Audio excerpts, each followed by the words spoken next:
Today we're going to be talking about some of the most undervalued markets in the Bay Area and essentially where you should be looking to either purchase potentially a primary residence that's going to see a lot of appreciation in the coming years, or a home that you're looking to invest in and for the same reason, and potentially be able to do a cash out refinance, the BRRRR method, rent it out, or any of those typical investment strategies.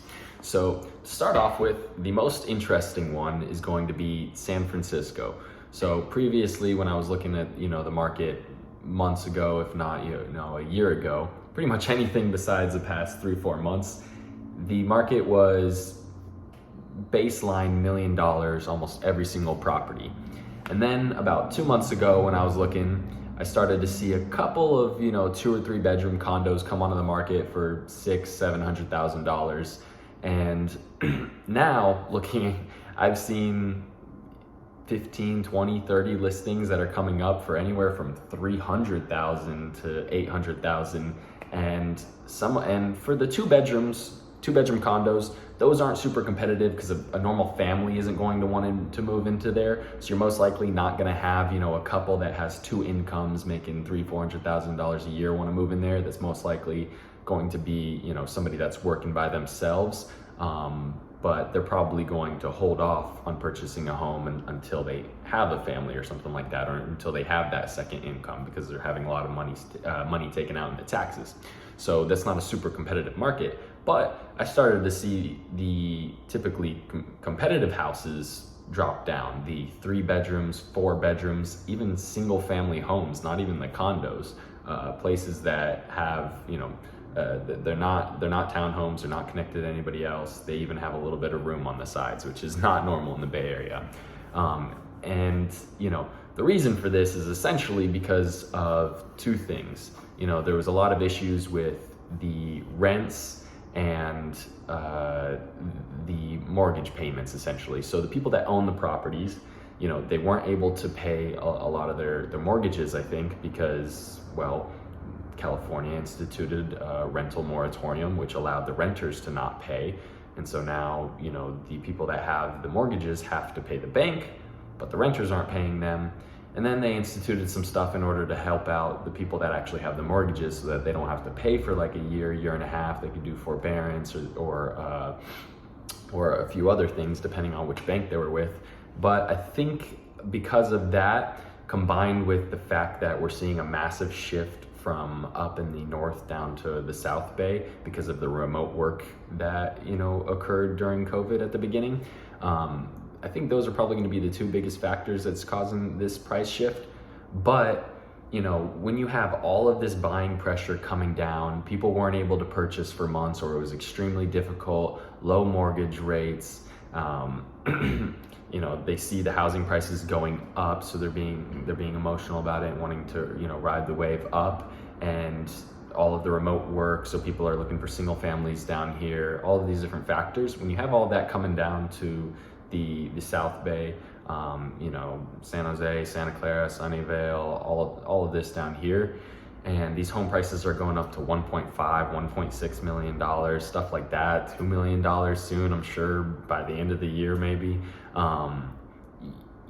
It's just, you're going to see some of that back pressure come back up towards San Francisco. There's just no way, because, for example, for me, if I'm, selling homes, I'm making, some commissions here and there, and I save up $100,000, $200,000, and I have a choice between a 2 or 3 bedroom single family home with a backyard here, and I'm young, I don't have a family, anything like that. Even if I do have a girlfriend, wife, I'm gonna take my money, I'm gonna go buy that $500,000 house in San Francisco. And I don't even like San Francisco, I don't even wanna live there, but I would still do it just because it just makes so little sense. So you're going to, for sure, see those home prices come back up, and it's going to be a balancing act. There's no way within 30 minutes to an hour of a very metropolitan, heavily populated, super dense city that is now seeing rapid increases in prices, there's no way that you're not going to see some of that,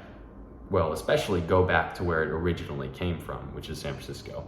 And then some of the second markets that I would take a look at is going to be right on the edges. So about an hour and a half, 2 hours out, Brentwood, Mountain House, Dublin, places like that that are just right beyond the mountains outside the bay.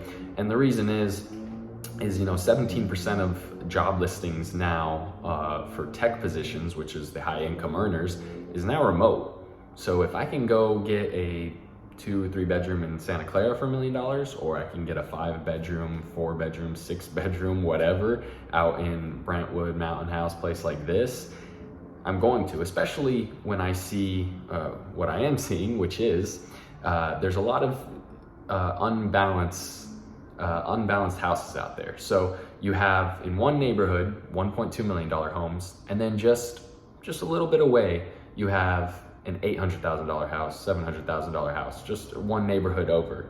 And that's because a ton of people ran over there and picked the best neighborhoods, made the prices go up, but they didn't have a chance to trickle over to these other neighborhoods yet, and not enough people believe in the value of those homes, so they're undervalued in that area yet. So you have all of the new buyers going over there and causing a few of those micro markets to jump up, but the other ones haven't caught up yet. And that's when you have a chance to go in there and have a lot of potential to, potentially make some money. But yeah, so that's what I would be looking at if I was you, if I was an investor, first time home buyer that's able to work remote or willing to try and look for a job to work remote. If you guys have any questions, make sure to text me at 408-275-5601. We have a buyer's webinar every Saturday. I'm gonna be going over some of the reasons that our housing prices are going up and why I think they're gonna continue going up in these different markets, and I would love to have you.